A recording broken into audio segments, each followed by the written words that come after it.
Hello दोस्तों, आज हम इस वीडियो में Indian Rare Earths Limited company के द्वारा जो ग्रेजुएट और डिप्लोमा ट्रेनीज के लिए फॉर्म निकाला गया था, भर्ती निकाली गई थी, उसको फिल करना जानेंगे। सबसे पहले किसी ब्राउज़र पे IREL सर्च मारना है। हम लोग गूगल पे सर्च मारते हैं, जो फर्स्ट लिंक आ रहा है उसमें करियर्स का जो ऑप्शन दिया है उस पर क्लिक करना है। इस पर क्लिक करने के बाद जो हमारा नेक्स्ट पेज आएगा वो करियर्स टैब का होगा। इसमें बहुत सारे एडवर्टाइजमेंट्स दिए गए हैं IREL कंपनी के द्वारा, ठीक है। तो थर्ड जो एडवर्टाइजमेंट है ये सेम एडवर्टाइजमेंट है लेकिन एक्सपीरियंस्ड लोगों के लिए। तो यहाँ पे इसके बारे में एक्सपीरियंस्ड लोगों के लिए देखिए, यहाँ पे लिखा हुआ है एक्सपीरियंस्ड पर्सन्स। सेम पोस्ट है लेकिन एक्सपीरियंस्ड लोगों के लिए है। और यहाँ पे इसका एडवर्टाइजमेंट देख सकते हैं। आगे जब चलेंगे तो देखिए 4th नंबर पे दिया post for freshers. Same post है ये भी लेकिन फ्रेशर्स के लिए, तो हम लोग फ्रेशर्स वाला ही फिल करेंगे। और इसका पोस्टिंग डेट था 28/10/2023 को, और इसका लास्ट डेट है 14 नवंबर 2023, इसी महीने में 14 तारीख को, ठीक है। तो यहाँ से क्लिक है टू अप्लाई पे क्लिक करके हम लोग रजिस्ट्रेशन प्रोसेस के लिए फर्दर देखेंगे, ठीक है। और जो नेक्स्ट पेज हमारा आएगा उस पर क्लिक करने के बाद दो ठो ऑप्शन यहाँ पे दे रहा है, देखिए एक्सपीरियंस पर्सन के लिए और फ्रेशर पर्सन के लिए। तो फ्रेशर वाले पे हम लोग क्लिक करेंगे जो सेकेंड वाला है। और इस पेज पे हम लोग रजिस्ट्रेशन वाले पेज पे आ गए। यहाँ से एडवर्टाइजमेंट आप देख सकते हैं, यहाँ भी एक ऑप्शन दे रहा है एडवर्टाइजमेंट के लिए। फिर नीचे देखेंगे fresh candidate to create login, तो ये फ्रेश कैंडिडेट के लिए है। और जो सेकंड है टू कंप्लीट रजिस्ट्रेशन प्रोसेस, जो अगर आप पहले रजिस्ट्रेशन कर चुके हैं या छूट गया है तो इससे आप क्लिक कर सकते हैं। तो हम लोग फ्रेश वाले पे क्लिक करेंगे जो फर्स्ट वाला है उस पर। तो इस पर हम लोग रजिस्ट्रेशन वाले पेज पे आ गए हैं। यहाँ पे अपना कुछ डिटेल डालना है, जो भी आप पोस्ट चाहते हैं, जो भी आप पोस्ट के लिए फॉर्म फिल करना चाहते हैं वो यहाँ सेलेक्ट कर लेना है। आगे कैंडिडेट का नाम डाल देना है, अपना नाम डाल देना है जिसका भी फिल कर रहे हैं फॉर्म आप, ठीक है। उसके जो मैट्रिकुलेशन सर्टिफिकेट पे होगा वही। और उसके बाद हम लोग अगर डेट ऑफ बर्थ का डालेंगे यहाँ पे, डे मंथ और फिर ईयर। उसके बाद ईमेल आईडी डालेंगे। ईमेल आईडी में जो @ से पहले होता है वो आगे लिख देना है, और देखिए बीच में @ दिया हुआ है। तो उसके बाद फिर जो आपका डोमेन नेम है यहाँ से सिलेक्ट कर लेना है। तो @ के पहले वाले बॉक्स में और @ के बाद वाला यहाँ से सिलेक्ट कर लेना है। अगर इसमें से कोई नहीं है तो आप अदर सेलेक्ट कर सकते हैं, और नीचे देखिए अदर डोमेन स्पेसिफाई का ऑप्शन दिया हुआ है, वहाँ पे लिख सकते हैं, ठीक है। तो @ से पहले वाला देखिए आगे वाले बॉक्स में लिखना है, और बीच में @ है, और बाद में अपना सेलेक्ट कर लेना है वहाँ से डोमेन नेम। और किसी को ये नहीं समझ आ रहा तो आप कमेंट में ज़रूर हमें कमेंट करें, ठीक है। और री इंटर ईमेल आईडी दिया हुआ है, तो वहाँ पे दोबारा अपने ईमेल आईडी को भर देना है। फिर यहाँ पे पासवर्ड क्रिएट कर लेना है, मिनिमम 4 कैरेक्टर होना चाहिए। आप कुछ भी डाल सकते हैं, अल्फा न्यूमेरिक भी। आगे फिर अब देखिए यहाँ पे फ़ोन नंबर के बारे में पूछ रहा है, मोबाइल नंबर के बारे में। आप यहाँ पे वो अपना फ़ोन नंबर डाल दीजिए। यहाँ से गाइडलाइन आप पढ़ सकते हैं व्यू करके, यहाँ से यस कर दीजिए। पूछ रहा है कि आपने गाइडलाइन पढ़ी है कि नहीं, तो यस कर दीजिए, पढ़ लीजिए आप जाके, ठीक है। वहाँ से क्लिक करके और फिर प्रोसीड टू लॉगिन पे यहाँ पे क्लिक करना है। जो हमारा नेक्स्ट आ रहा है पेज उसमें प्रोसीड टू लॉगिन पे क्लिक करना है। उसके बाद हम लोग इस पेज पे आ जाएंगे जिसमें कि फिर से लॉगिन करने के लिए हमें बोल रहा है यहाँ पे अपना ईमेल आईडी डालना है। उसके बाद यहाँ पे पोस्ट सेलेक्ट कर लें, जिस भी पोस्ट के लिए हम लोग अप्लाई करना चाहते हैं वो, क्योंकि हम लोग फिर से लॉगिन कर रहे हैं तो यहाँ फिर से वो डिटेल मांगेगा। और यहाँ पे पासवर्ड जो भी हमने बनाया है 4 कैरेक्टर्स का जो हमने बनाया था उसी को फिल करके आगे सबमिट पर क्लिक करना है। ये नेक्स्ट हमारा पेज आ जाएगा। इसमें हमारा बहुत सारी चीज़ें कंप्लीट करनी है। देखिए टू बी कम्प्लीटेड लिखी हुई है बगल में, तो एक एक करके हम लोग एक्शन 1 फिल एप्लीकेशन पे क्लिक करते हैं। अब यहाँ पे click here to fill personal detail पे आ गया है, ठीक है। तो सबसे पहले हम लोग click here to fill personal detail पे क्लिक करेंगे, बारी बारी से सबको देखेंगे हम लोग। तो इस पेज में आ जाएंगे आप लोग। तो जो आपने नाम यहाँ फिल किया होगा वहाँ पे देखिए आगे में दिया हुआ है, उसके पहले इसको सैल्यूटेशन सेलेक्ट करना है, जैसे मिस्टर, डॉक्टर या मिसेज जो भी सेलेक्ट करना चाहते हैं। फिर एग्ज़ाम सिटी सेलेक्ट करना है, जो भी आपका प्रेफरेंस है। जो प्रेफरेंस 1 है पहला नंबर का, और फिर प्रेफरेंस 2 में जो आपको दूसरे नंबर पर सेलेक्ट करना है वो कर लीजिए। उसके बाद यहाँ पे फादर्स नेम में सैल्यूटेशन सेलेक्ट करना है, मिस्टर, डॉक्टर जो भी है। फिर नाम लिख देना अपने फादर का। फिर यहाँ पे अपना स्टेट चूज़ कर लेना है। उसके बाद अपना जेंडर चूज़ कर लेना है। अपना जेंडर चूज़ करने के बाद यहाँ पे एड्रेस फॉर कम्युनिकेशन पूछ रहा है, उसमें हम लोग अपना एड्रेस देंगे जहाँ से भी हमारा बात हो सकता है उनसे, मतलब पोस्ट वगैरह का सारा चीज़ अपना एड्रेस डाल देना है, ठीक है। तीनों लाइन में आप डाल सकते हैं। यहाँ पे सिटी सेलेक्ट कर लेना है, यहाँ पे स्टेट सेलेक्ट कर लेना है, यहाँ पे पिन कोड सेलेक्ट कर लेना है। ये सारी चीज़ सेलेक्ट करने के बाद जो आप नेक्स्ट आइएगा तो देखिए परमानेंट एड्रेस दिया हुआ है। अगर आपका परमानेंट एड्रेस सेम है तो ये इस बॉक्स को चेक कर दीजिए। जो आपने ऊपर एड्रेस लिखा था और परमानेंट एड्रेस दोनों सेम है तो ऊपर वाले बॉक्स को चेक कर देना है। फिर आगे देखेंगे यहाँ पर name of nearest railway station पूछ रहा है, तो इसमें हम लोग को नियरेस्ट रेलवे स्टेशन का लिख के फिर आगे अल्टरनेट ईमेल आईडी अगर देना चाहते हैं तो दे सकते हैं, ठीक है। फिर यहाँ पे कॉन्टैक्ट नंबर के बारे में पूछ रहा है, एसटीडी कोड टेलीफोन अगर है तो वो सारी चीज़ फिल कर सकते हैं आप, नहीं तो आप छोड़ सकते हैं, केवल फ़ोन नंबर से भी काम चल जाए। आगे पूछ रहा है वेदर कश्मीरी माइग्रेंट और नॉट, तो ये देखिए परमानेंट एड्रेस के लिए यहाँ पे बॉक्स को चेक कर देना, अगर ऊपर का एड्रेस और परमानेंट एड्रेस आपका सेम है तो इस बॉक्स को चेक करके फिर आगे name of nearest railway station पूछ रहा है, इसमें रेलवे स्टेशन जो आपका नियरेस्ट है उसको लिख देना है। फिर आगे ईमेल आईडी पूछ रहा है, अल्टरनेट ईमेल आईडी अगर आप देना चाहते हैं कोई दूसरा ईमेल आईडी तो वहाँ फिल कर सकते हैं। कॉन्टैक्ट नंबर के लिए यहाँ पे आप एसटीडी टेलीफोन डाल सकते हैं, नहीं तो फ़ोन नंबर से भी काम चल जाए। आगे कश्मीरी माइग्रेंट है तो यस सेलेक्ट कर लेना, नहीं है तो नो सेलेक्ट कर लेना है। यहाँ पे अपना कैटेगरी चूज़ कर लेना है, जो भी आपका कैटेगरी है वो चूज़ कर लें। और फिर अगर आप पर्सनल डिसेबिलिटी है यस सेलेक्ट करते हैं तो आपको यहाँ पे सारी चीज़ें फिल करनी होंगी, नेचर ऑफ डिसेबिलिटी और उसका परसेंटेज कितना है, और क्या आप बैठ सकते हैं, खड़े हो सकते हैं, चल सकते हैं, झुक सकते हैं कि नहीं, तो ये सारी चीज़ें आपको पूछेगा ये कि क्या क्या चीज़ आप कर सकते हैं, उसमें यस नो फिल कर देना है। अगर आप ये सारी चीज़ें कर सकते हैं तो यस फिल कर देना, नहीं तो नो, ठीक है। अगर यस कीजिएगा तो उसमें आगे आपको सर्टिफिकेट नंबर और डेट वगैरह और अथॉरिटी का नाम वगैरह पूछेगा, सब फिल कर देना है। और अगर आप नहीं हैं डिजेबल तो नो सिलेक्ट कर लेना है। मैरिटल स्टेटस में मैरिड अनमैरिड जो भी चूज़ करना है आप कर सकते हैं।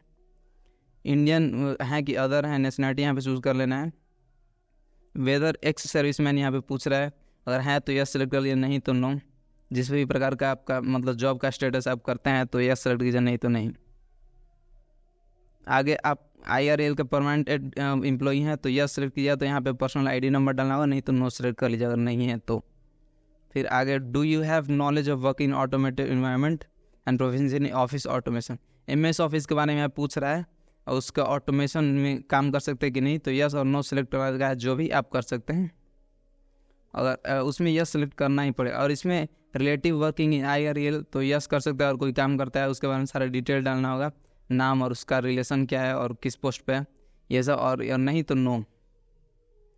आगे हम लोग सेव पर्सनल पर्टिकुलर्स पे क्लिक कर देंगे, ठीक है। और यहाँ पे दोस्तों आगे हम लोग को बैक क्लिक करना है, पर्सनल डिटेल्स सक्सेसफुली सेव्ड में click here to fill qualification details पे आगे क्लिक करना है, क्योंकि फर्स्ट वाला हमने पूरा कर लिया। यहाँ पे जो आप 10th का मेट्रिकुलेशन का सबसे पहले आपको क्वालिफिकेशन करना होगा, उसको सेलेक्ट करके ऐड क्वालिफिकेशन पे क्लिक करना है। यहाँ पे पूरा 10th का आपको इन्फॉर्मेशन देना होगा।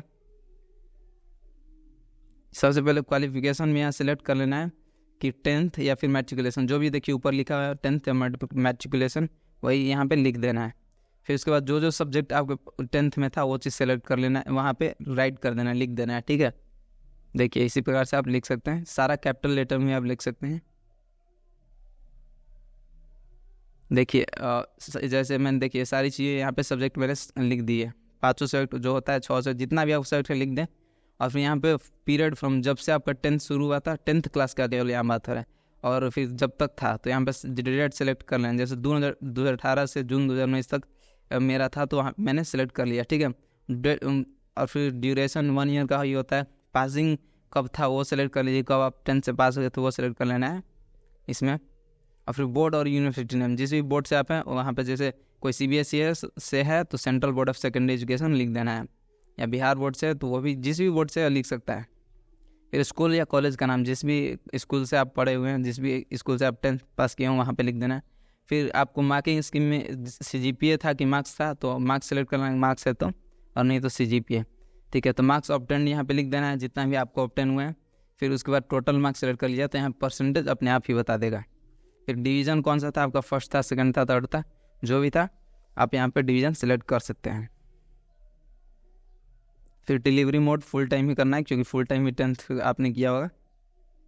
सेव क्वालिफिकेशन पे आगे क्लिक करना है, यहाँ से रीसेट भी कर सकता है, लेकिन हम लोग अब पूरा फिल कर चुके हैं तो सेव क्वालिफिकेशन पे करते हैं।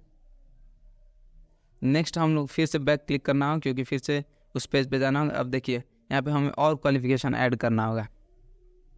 क्या क्या आपके पास क्वालिफिकेशन सारा ऐड कर देना, जो जो आपके पास 12th है तो 12th कर दीजिए, एडिशनल क्वालिफिकेशन है जैसे ग्रेजुएट वगैरह तो वो कर दीजिए। डिप्लोमा का हम लोग अब फिल करते हैं, ठीक है। तो डिप्लोमा का देखिए यहाँ पे क्वालिफिकेशन सबसे पहले लिख देना डिप्लोमा इन, जिस भी इंजीनियरिंग में आपने किया वो लिख देना वहाँ पे। फिर स्पेशलाइजेशन, जिस भी ब्रांच से जिस भी सब्जेक्ट से आपने किया वो लिख देना है। फिर पीरियड फ्रॉम कब से आपने शुरू किया था डिप्लोमा वो लिख देना है। जनरली 3 साल का था डिप्लोमा तो वो डेट चूज़ कर लेना है। पीरियड 3 ईयर का है देखिए। और फिर पासिंग मंथ पासिंग ईयर लिख देना है। फिर बोर्ड यूनिवर्सिटी नेम यहाँ लिख देना है, जैसे SBT state board of technical education. School college नाम जो भी जिस भी आपने स्कूल या कॉलेज से किया वो लिख देना है। मार्किंग स्कीम में मार्क्स थे कि CGPA था या ग्रेड था जो भी, और फिर यहाँ पे मार्क्स लिख देना है। फिर नीचे टोटल मार्क्स लिखना है, परसेंटेज अपने आप ही दिखा देगा। डिवीज़न चूज़ कर लेना, फर्स्ट थे सेकंड थे थर्ड थे जो भी है। फुल टाइम चूज़ कर लेना यहाँ पे फिर सेव क्वालिफिकेशन पर क्लिक करना है। फिर बैक का ऑप्शन आएगा उस पर क्लिक करना है। अब क्वालिफिकेशन आप और भी ऐड कर सकते हैं या फिर आप इतना पर भी छोड़ सकते हैं, ठीक है। अगर आपके पास और क्वालिफिकेशन है तो कर सकते हैं। आगे वैलिडेट क्वालिफिकेशन एंड प्रोसीड पे क्लिक करना है। प्रोसीड टू नेक्स्ट स्टेप फिर क्लिक करना है। अब देखिए इसमें एडिशनल इन्फॉर्मेशन कुछ पूछ रहा है, जैसे if selected specify the minimum required joining day. आप कितनी जल्दी आप ज्वाइन कर सकते हैं अगर आपको जॉब के लिए चुना जाता है। तो अगर आपको कुछ दिन लगने वाला है, 6 महीना 1 महीना या फिर 10 दिन, तो वो लिख दीजिए, नहीं तो तुरंत तो इमीडिएटली लिख दीजिए। आपको जैसे जॉब लेगा तो तुरंत आप ज्वाइन कर सकते हो, तो आप इमीडिएटली लिख सकते हैं उसमें, ठीक है। फिर यहाँ पे एक्स्ट्रा करिकुलर एक्टिविटी है तो वो कुछ फिल कर दिया अगर है तो। फिर मदर टंग यहाँ पे सेलेक्ट करना है, जो भी आपका मातृभाषा है जिसमें आप बातचीत करते हैं। फिर कोई अदर लैंग्वेज जो कि आप बोल सकते हैं, जो लैंग्वेज आप बोल सकते हैं वो लिख दिए यहाँ पे, ठीक है। जैसे कोई हिंदी बोल सकता है, कोई इंग्लिश भी बोल सकता है, तो ऐसे। और फिर कोई लिख सकता है हिंदी भी इंग्लिश भी, तो वो चीज़ यहाँ पे लिख देना है। और फिर आप जो भी नेक्स्ट में फिर लिखना है, जो भी आप लैंग्वेज पढ़ सकते हैं। कोई जैसे हिंदी भी पढ़ सकता है, इंग्लिश भी पढ़ सकता है, संस्कृत भी पढ़ सकता है, तो वो सारी चीज़ जो है आपके फिल कर देनी है यहाँ पे। फिल करने के बाद आगे पूछ रहा है whether any penalty punishment was awarded to the applicant. तो अगर आपको कुछ कभी सज़ा हुई है तो उसके बारे में यस नो कर देना है, जैसा आपको मतलब है। और फिर किसी कोई क्राइम आपके अगेंस्ट है तो यस नो सेलेक्ट कर लेना है। यहाँ पे नो सेलेक्ट कर लेना है हम लोग, ठीक है। यहाँ पे सेव, यहाँ पे इस बॉक्स को चेक करके फिर नीचे सेव एडिशनल डिटेल्स पे क्लिक करना है। ऊपर का अगर सारा इन्फॉर्मेशन ट्रू है तो फिर यहाँ पे नेक्स्ट पे क्लिक करना है। अब हम लोग को फ़ोटो और सिग्नेचर चूज़ करना होगा। फ़ोटो और सिग्नेचर 20 से 50 KB का फ़ोटो आना चाहिए और सिग्नेचर 10 से 20 KB का। चूज़ फाइल पे क्लिक करना है। चूज़ करने के बाद अपलोड योर फोटोग्राफ पे क्लिक कीजिएगा, तभी यहाँ पे फ़ोटो दिखाएगा, ठीक है। फिर यहाँ पे सिग्नेचर का चूज़ फाइल पर क्लिक करना है। फिर चूज़ होने के बाद अपलोड योर सिग्नेचर पर क्लिक करना है, तभी यहाँ पे सिग्नेचर दिखाएगा। तो हम लोग देखिए चूज़ कर लिया। अब हम लोग नेक्स्ट पर क्लिक करते हैं। नेक्स्ट पर क्लिक करने के बाद सारा हम लोग को सर्टिफिकेट और डॉक्यूमेंट वगैरह यहाँ पर अपलोड करना है, जो आपने पहले भरा है वही सब का जो एक प्रूफ चाहिए, ठीक है। तो एक 300 KB मैक्सिमम होना चाहिए, ठीक है, और PDF में फॉर्म में होना चाहिए। और इसका मतलब सारा डॉक्यूमेंट जितना भी आप सर्टिफिकेट अपलोड करेंगे उसका 300 KB मैक्सिमम होना चाहिए और PDF में होना चाहिए। 300 KB मैक्सिमम और PDF हर एक चीज़ का, जो भी जैसे 10th का सर्टिफिकेट हो गया, diploma in engineering final decree का हो गया, और फिर आपका डिप्लोमा का मार्कशीट, और फिर कास्ट सर्टिफिकेट। जैसे हमारे केस में 4 चीज़ें मांग रहा है ये। और अगर आप 12th का किए होंगे तो आपको 12th का ही मांगेगा। तो ऐसे ही सारी चीज़ चूज़ फाइल सेलेक्ट करनी है। और देखिए सेलेक्ट करने के बाद जैसे जब भी आप चूज़ फाइल कीजिएगा तो click here to upload diploma in engineering पर क्लिक करना पड़ेगा, जैसे जो नीचे हरा वाला दिखा रहा है, तभी आगे जाके अपलोड होगा चूज़ फाइल पे करने के बाद। ये देखिए चूज़ फाइल कर लिए हम लोग। उसके बाद ये चारों चीज़ सेलेक्ट करके save and proceed to submit application पे क्लिक करना है। आगे proceed to preview application form, आप देख सकते हैं एक बार आपका जो एप्लीकेशन में सारे डिटेल्स सही हैं कि नहीं, जो भी आपने फिल किया हुआ है। ये सिर्फ चेक करने के लिए, इसमें कोई आपको फाइनल नहीं है, ठीक है। क्लिक हेयर टू प्रीव्यू, देखिए उस पर क्लिक करके हम लोग वहाँ से भी डायरेक्ट जा सकते थे और क्लिक हेयर टू प्रीव्यू पे भी देख सकते हैं। अब आगे हम लोग को पेमेंट करना होगा। पेमेंट पे क्लिक करने के बाद देखिए I have by accept and confirm the undertaking, तो इसमें यस कर लेना है। जो भी ऊपर सारी चीज़ें लिखे हैं वो एक बार पढ़ सकते हैं आप चाहें तो। और do you want to proceed for payment, yes करना है अगर आपको पेमेंट करना है अभी तो, और नहीं तो नो कर सकते हैं, बाद में भी पेमेंट कर सकते हैं। तो यस करने के बाद यहाँ पे सबमिट करेंगे हम लोग। सबमिट करने के बाद देखिए ये वाला पेज खुला है जिसमें हम लोग को पेमेंट के लिए सारा जो डिटेल है। और देखिए ऊपर लिखा है ट्रांजैक्शन रेफरेंस नंबर, इसको ध्यान से लिख लेना है कहीं पे। तो वहाँ पे क्लिक करेंगे, नेक्स्ट पे क्लिक करने के बाद ये आ जाएंगे। क्रेडिट कार्ड से कर सकते हैं, डेबिट कार्ड से कर सकते हैं, नेट बैंकिंग से कर सकते हैं, UPI से कर सकते हैं, जो भी आपको अच्छा लगे उससे कर सकते हैं। बहुत बार साइट क्रैश भी हो जा रहा है, दोबारा से हम लोग को लॉगिन करना है, उसमें कोई दिक्कत नहीं होगा, आराम से हो जा रहा है। देखिए जब हो गया था साइट, तो ठीक है, फिर से हमने किया click here to preview application के बाद पेमेंट वाले पे क्लिक करने के बाद यहाँ से फिर यस सेलेक्ट करना है, फिर यस सेलेक्ट कर लेना है, यहाँ पे भी सबमिट पर, और यहाँ पे हम लोग पे कर सकते हैं जो भी चाहे यूपीआई से, जैसे हम पे कर सकते हैं यहाँ पे। पेमेंट के बाद देखिए जब आप सबमिट कीजिएगा तो ये वाला पेज आपका आएगा जिसमें आपको पेमेंट का रिसीट भी होगा, इसको प्रिंट कर लेना है, ये प्रिंट करना ज़रूरी है दोस्तों। प्रिंट करने के बाद फिर से अगर सेशन एक्सपायर्ड जैसे बार बार लिख दे रहा है, बहुत बार ऐसा हो रहा है, तो लेकिन उसके बाद आपका कंप्लीट हो चुका है। देखिए मैंने फिर से जब लॉगिन किया तो देखिए सारा कंप्लीटेड दिखा रहा है, और आप फिर से यहाँ पे प्रिंट एप्लीकेशन पर क्लिक करके अपना एप्लीकेशन प्रिंट कर सकते। देखिए मैंने क्लिक किया तो फिर से वो चीज़ आ गया, और ये आपका फॉर्म पूरा हो चुका है। और भी अगर आपको कोई दोस्तों दिक्कत हो तो कमेंट में हमें ज़रूर बताएं, जो भी अगर आपको इसमें कुछ दिक्कत लग रहा हो तो पूछ लें हमसे, मैं कमेंट में आपको जवाब दे दूँगा और पूरे अच्छे तरीके से बता दिया है। थैंक यू दोस्तों।